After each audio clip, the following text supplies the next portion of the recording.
Hello, kiddies and grown ups too. Well, today we are going to listen to a very interesting story, and this story will give you a very good lesson for life. Well, the story is about the camel. Do you people know that how the camel got his hump?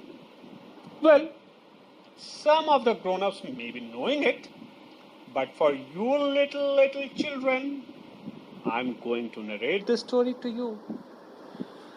Well, this is the time when the world was being formed by the God Almighty.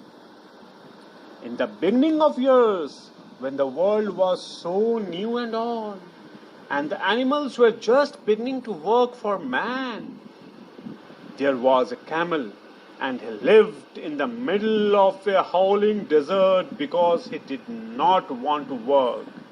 And besides, he was a howler himself. So he ate sticks and thorns and tamarisks and milkweed and prickles. Most excruciating idle. And when anybody spoke to him, he said, "Hump, just hump, and no more." He was always sitting idle. Presently, the horse came to him on Monday morning with a saddle on his back and a bit in his mouth and said, "Camel, oh camel, come out and trot like the rest of us." You know what the camel said? "Hump," said the camel, and the horse went away and told the man that the camel is not moving a bit. Then the dog came to him with a stick in his mouth and said, "Camel, oh camel, come and fetch and carry like the rest of us." You know what the camel said again? "Yes," he said. "Hump," said the camel. And the dog went away and again told the man.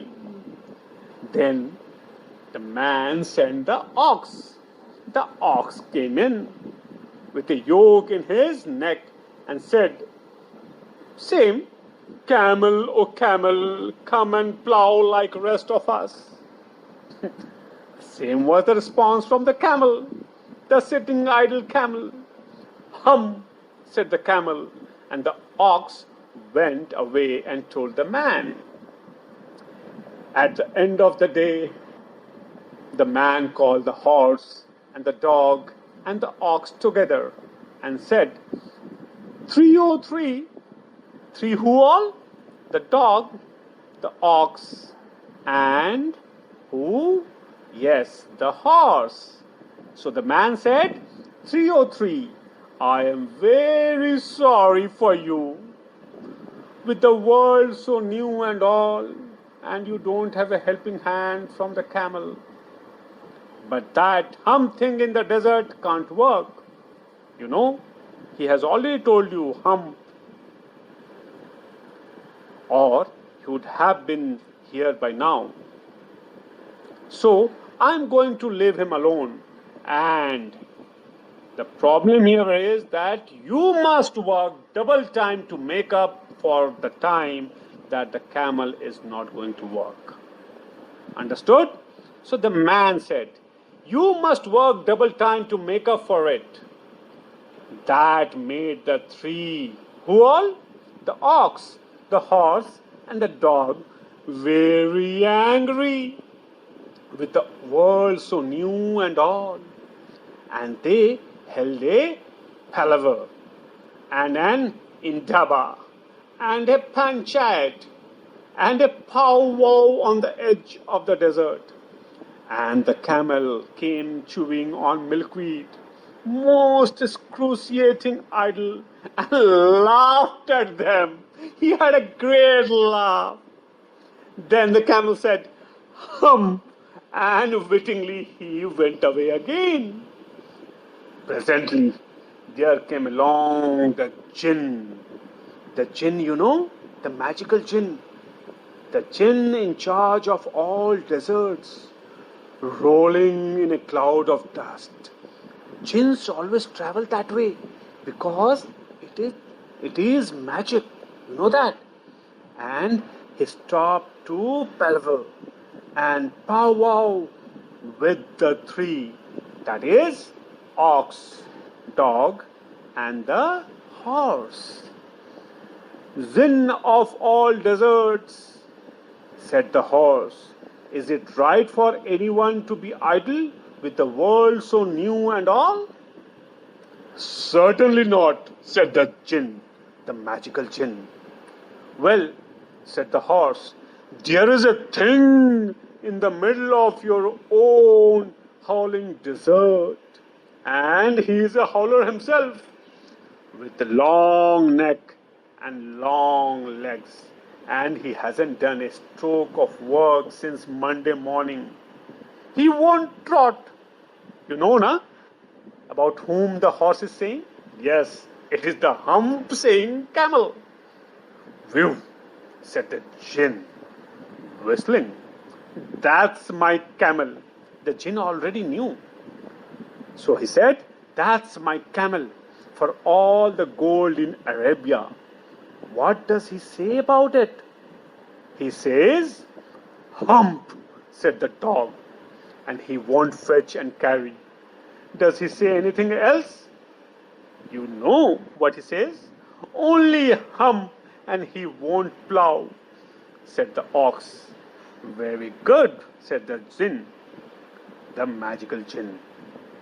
He said, I will hump him if you will kindly wait a minute. The jinn rolled himself up in his dust cloak. You know how the jinns are? They are magical. So he had a dust cloak and took a bearing across the desert and found the camel most excruciatingly idle. He was always sitting idle, looking at his own reflection in a pool of water. My long and bubbling friend, said the jinn, what's this I hear of you doing no work, with the world so new and all? Hump. Again the camel said, Hump. The jinn sat down with his chin in his hand and began to think a great magic, while the camel continued to look at his own reflection in the pool of water. You have given the three, the ox, horse, and the dog, extra work ever since Monday morning, all on account of your excruciating idleness, said the jinn. Jinn was saying the right thing, that the camel is not doing anything, and because of the camel, the three, the ox, the horse, and the dog, had to work double the amount of work they were supposed to do. And then the jinn continued. He said to the camel, and he continued to think about magics with his chin in his hand. Hump, said the camel again. Imagine the camel is not saying anything else other than hump. I shouldn't say that again if I were you, said the jinn. You might say it once too often. Bubbles, I want you to walk, said the jinn.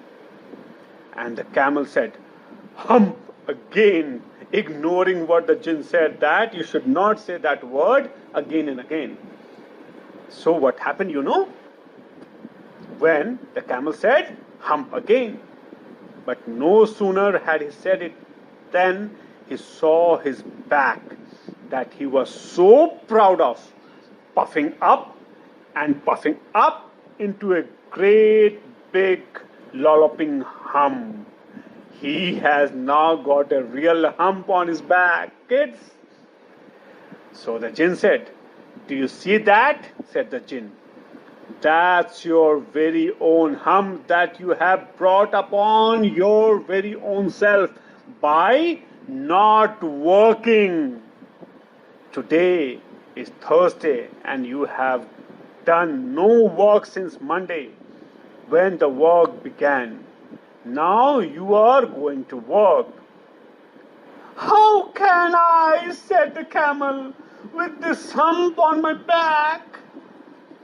That's made with a purpose, said the jinn. All because you have missed those 3 days. You will be able to work now for 3 days without eating, because you can now live on your hump. And don't you ever say, I never did anything for you. The jinn said this to the camel. And then he said, come out of the desert and go to the tree and behave. Hump yourself. And the camel humped himself, hump and all, and went away to join the tree, the ox, the horse, and the dog. That's right. And from that day to this, the camel always wears his hump. We call it hump now, not to hurt his feelings, but he has never yet caught up with the 3 days that he missed at the beginning of the world. And he has never yet learned how to behave. Well, now you know why we all should work hard. We should not sit idle. When our parents tell us to do some work, we should listen to them. Otherwise, you know what will happen to your back? I'm just kidding, but quite possible that you may get a hump. The jinns of the gardens or the jinns of the park may give you a hump for not working. So you all should work, just like the tree, the ox, the horse, and the dog. The camel's hump is an ugly lump which you may see at the zoo. But uglier yet is the hump we get from having too little to do. Kiddies and grown-ups too, if we haven't enough to do, we get the hump, camellious hump, the hump that is black and blue. We climb out of bed with a frowsily head and a snarly yarly voice.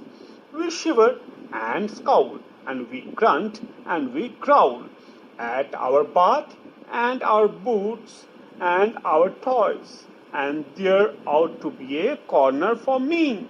And I know there is one for you all. I know that. When we get the hump, camellious hump, the hump that is black and blue.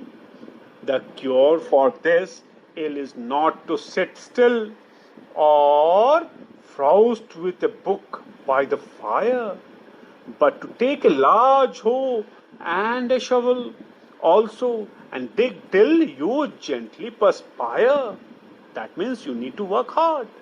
And then you will find that the sun and the wind and the jinn of the garden too have lifted the hump, the horrible hump, the hump that is black and blue.